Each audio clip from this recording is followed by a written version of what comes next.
us in a few I ams today? Absolutely. Okay. Can we all stand? Can we all All right, stand? let's stand. Healthy. I am confident. I am that I am. You must be conscious of how you use these words. I am. I am secure. I am talented. I am talented. I am strong. I am well. I am content. That sense in you, the feeling I am. Nobody put it there. Not even your parents didn't put this feeling there. The feeling I exist, I am. That simple sense in which you know you are. When you say I is I am. And the real implication of I am, it is consciousness. To sense the I am, that is the essence of your identity. When you remove all the identifications that usually you say, after you say I am, you say what you are.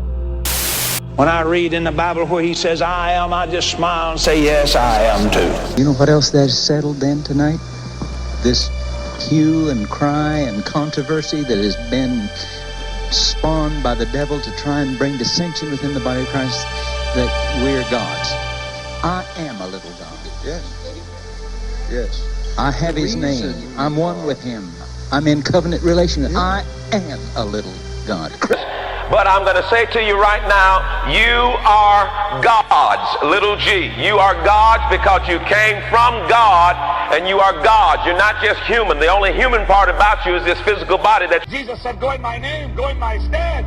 Don't say I have, say I am, I am, I am, I am, I am. This book, you are God. You are the I am that I am. You are consciousness. You are the creator. To me, within me, is a God-man.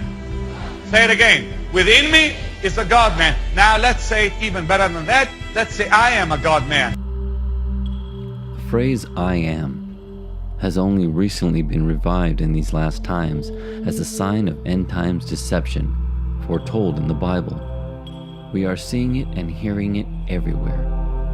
But where did it originate from? And why is it so dangerous to those who are deceived by it? The I am deception began with Lucifer's fall from heaven, as described in the book of Isaiah.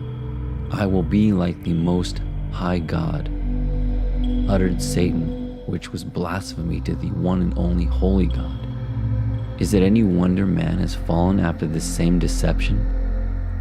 Jesus told the Pharisees that they are of their father the devil, which tells us that those who serve Satan take after the same condemnation.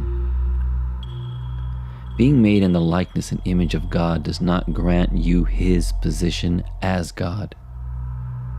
False teachers such as Joel Osteen, Wayne Dyer, and Deepak Chopra, and many more, are claiming I am, and have attributed the stature of God unto themselves. This is the highest heresy around. These ideas, somehow, the world believes that we can raise ourselves up by our own bootstraps. Humanism is obviously the philosophy of the day. God helps them and helps themselves, right. You know. Right. Well, what is humanism? What really is it? Well, humanism is simply focusing upon man. Mm-hmm. It makes man the center and the measure of everything. So we are getting a God, instead of a God-centered, we're getting a man-centered gospel. Mm-hmm. It's all for our benefit.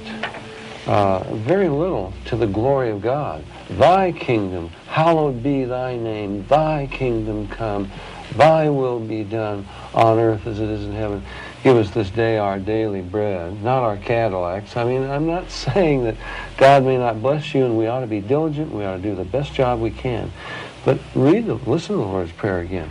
Our Father who art in heaven, hallowed be thy name. Thy kingdom come, thy will be done on earth as it is in heaven. Give us this day our daily bread. Forgive us our trespasses as we forgive those who trespass against us. Lead us not into temptation, but deliver us from evil.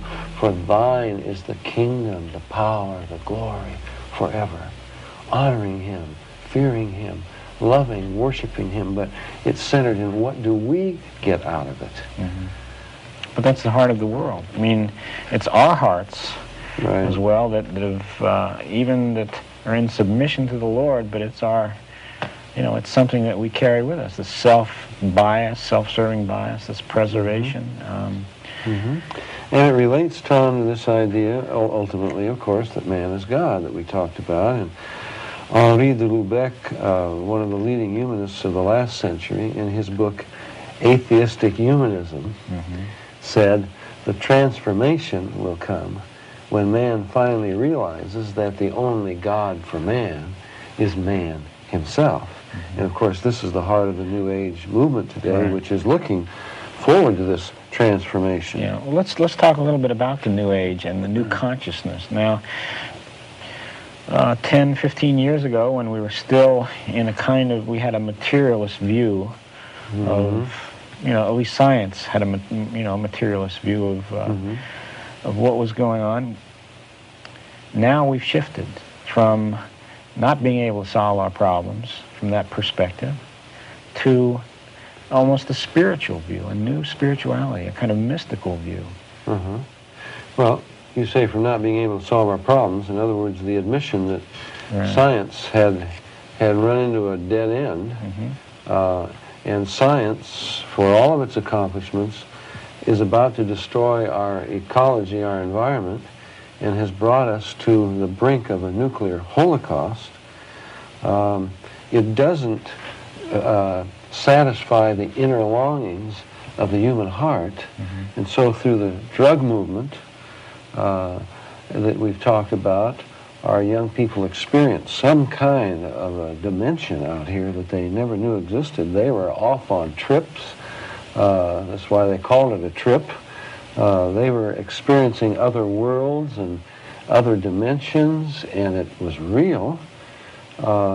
And those people are today's psychiatrists, psychologists, university professors, leading politicians, our doctors and lawyers.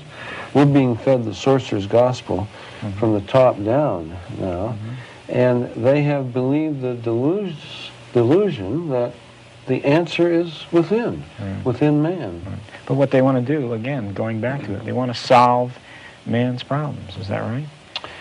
Well, yeah, but in a way that is man-centered, without it being to the glory of God, and with a confusion between who God is and who man is. Now it's become blurred, and so it's for our good, and that seems to be the great benefit.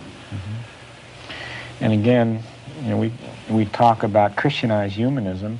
The heart of it, the heart of what we're talking about really is self. That self can do it, that self has the potential, infinite potential from some perspectives. But it's not working out. I mean, psychology, the heart of psychology is self. The heart of psychology is that man is innately good. Humanistic psychology, he's the measure of all things and can do it. It's his thinking that's wrong. But where we come in, it's a relatively new field, psychology, but it's gotten worse, hasn't it? You become very, very lonely, all of the me-isms, and I've talked to too many people who have practiced transcendental meditation, yoga. They looked within to find the answers, to find that they were God, and they said it becomes very lonely. And I believe that that's, in a sense, what hell is going to be. God doesn't want anybody to be there, but they will be separated from the giver of life, and they will have themselves to live with and to draw upon forever. And the old saying, thou hast, from Augustine, thou hast made us for thyself, O God, and we are restless until we find our rest in thee. And when we try to find it within ourselves instead of in him, it dooms us to an eternal thirst for that for which God created us forever and forever.